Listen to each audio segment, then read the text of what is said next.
You guys, and happy spring, depending on when you're watching this. It's been about 2 months or so since I posted my last video, but I am so happy to be back. Whether you watch my channel regularly or you're new here, hi, I'm Ethan. I'm so happy this video somehow made its way to you. Most of my content is about my home, and today's video will very much be about that. But I wanted to catch you guys up on where I've been, what my life has been like, and why I've been off of YouTube for the past couple months. This year has been so full for me. I've experienced some of the highest highs, but with that, I've also experienced periods of burnout from the pace of how my life has been moving. And I feel like through it all, I've forgotten what it feels like to really be still.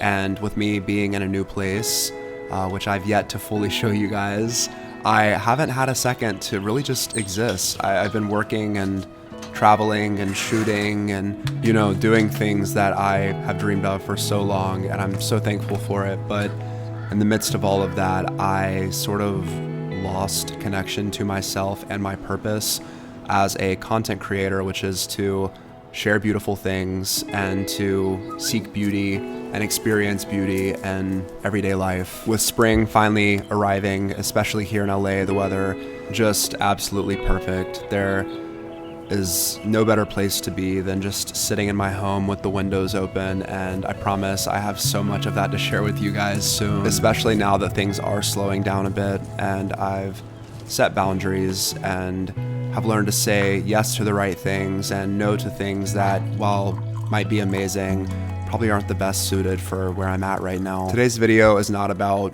a big makeover or anything other than just reconnecting with each other and hanging out and getting ready for this exciting new season. So let's get into it.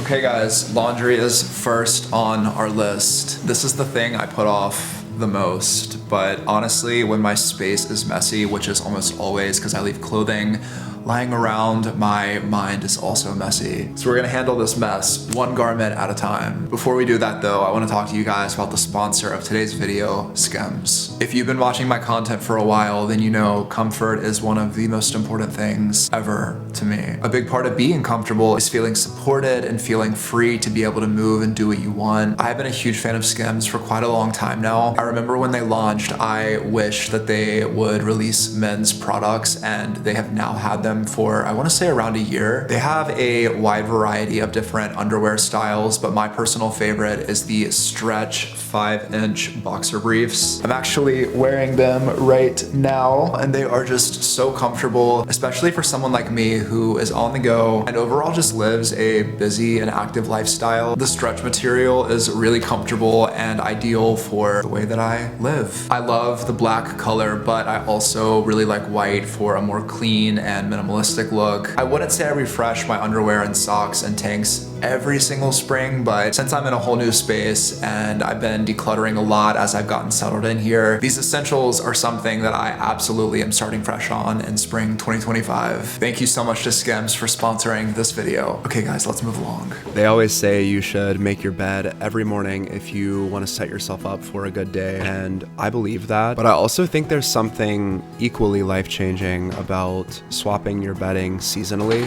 And sure, I might have a slight bedding shopping addiction. I love good bedding. That is just me in my truest homebody form. But for me, moving from heavier weight, dark bedding to a lighter, softer, lived-in linen is just, I don't know, it just feels like quintessential spring, warm weather, windows open type of energy. And considering a bed is like the focal point of a room, it needs to feel perfect to you no matter what that is. I just love the way that this looks in my room. It quite literally feels like a blank canvas, and now that my clothing is organized and my room is in a better place, I want to bring you guys outside to see my porch and talk patio furniture, because this is a space that I will be spending so much time. So let's go outside and check it out. Okay guys, we are on my porch. Well, we're on one of my porches. I actually have 3 in this house, and considering my last apartment had no outdoor space at all, I feel very spoiled here. One thing I've yet to do is figure out what style I want to take this space, because I've never furnished an outdoor area before, and I have ideas of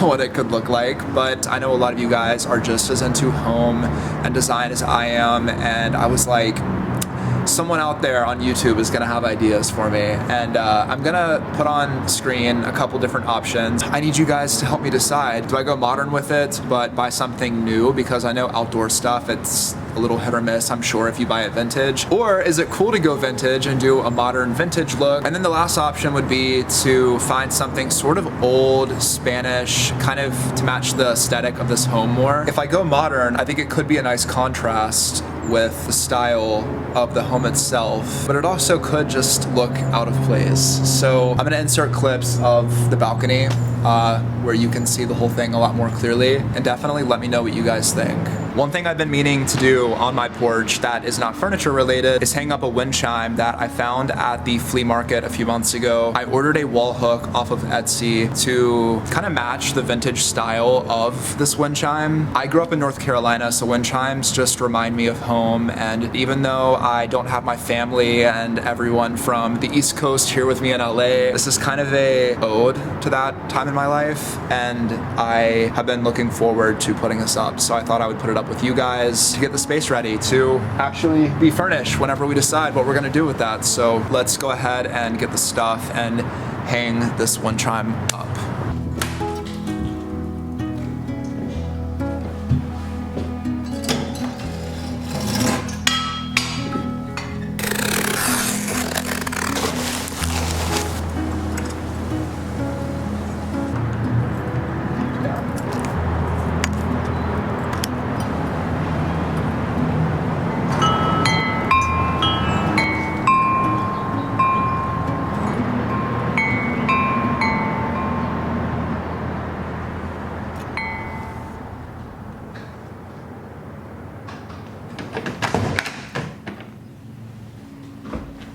I want to talk to you guys a little bit about home fragrance, because I tend to buy new scents for my home seasonally. I feel like scent can really set the tone for a particular time in your life in a way that doesn't really compare to the other senses. I'm a huge fragrance person through and through. If I'm gonna smell good, so is my house. One of the candles I've been burning a lot is Encre by Diptyque. The translation for Encre is ink. And this candle does have notes of that really distinct ink smell. It has notes of patchouli, which I love. Patchouli is very grounding. And then it actually has black licorice as a note, which is really interesting because there is a slight bitter sweetness. One of the things that really sold me on this candle was that on the website they wrote that this scent is an ode to creativity, and so I like to burn this in the mornings when I am brainstorming creative ideas, making my to-do list for the day. You saw it was up here on my piano because I'll burn it and play piano for about 20 to 30 minutes each day, just as a form of self-care, I guess.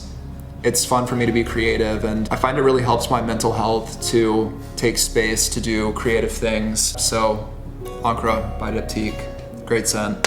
The next thing I want to show you guys is incense, and I don't know if it's just the fact that I'm trying to clear out old energy and bring in new energy or what, but I have been so drawn to burning incense lately, and I've always been a fan of incense, but there's just something about my life right now where when I'm in my home, I'm like, I need incense burning all the time. One that I really like is by Astier, Villatte, Paris. I got the scent Hollywood because one, it smells amazing, but two, my new home is in Hollywood. I picked this up at Mohawk General Store in Silver Lake, and inside of the box there's a card that describes what the scent smells like. It says, a new mythical fragrance rises over Sunset Boulevard, a delicate dusting of iris and patchouli leads us down the yellow brick road of Hollywood studios, blending with the sunny cedarwood, eucalyptus, and vetiver. scents of Southern California's luxuriant vegetation. I find that it burns quite a long time and it just makes my house smell absolutely incredible.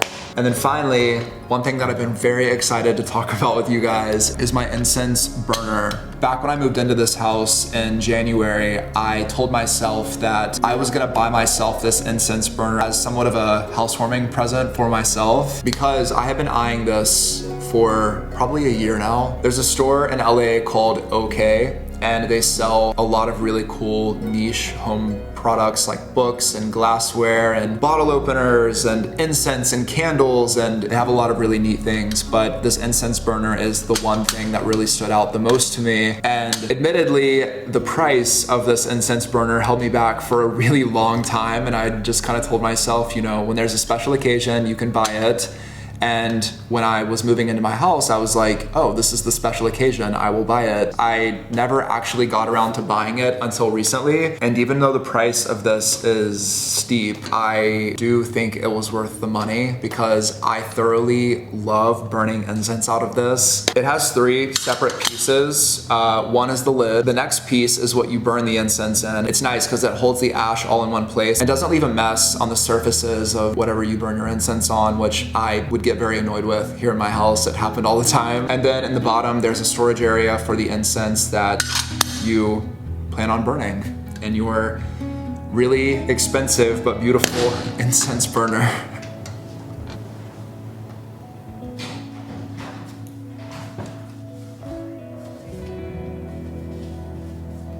When I moved into this apartment, I really didn't expect to have the creative block that I had when I got in the space. Honestly, I felt like being in a new environment would really invigorate me creatively, and in some ways it did, but in other ways I felt stuck and I couldn't figure out what was wrong. After really existing in the space for a few months, I came to the conclusion that the space was not creatively blocking me. It was the fact that I took all of my things from my old house and brought them to my new house and just expected for them to all work. And while there is a chance that some things might work from one place to another, I literally plopped everything from my accent chairs to my rug to my coffee table to my sofa in this house. And it was this weird feeling of like it was completed, but it also wasn't, but I also wasn't satisfied with it. And because there was everything sort of in place, I couldn't really figure out what needed to go versus what needed to come in. And so I really just pulled everything out of the room except for the sofa.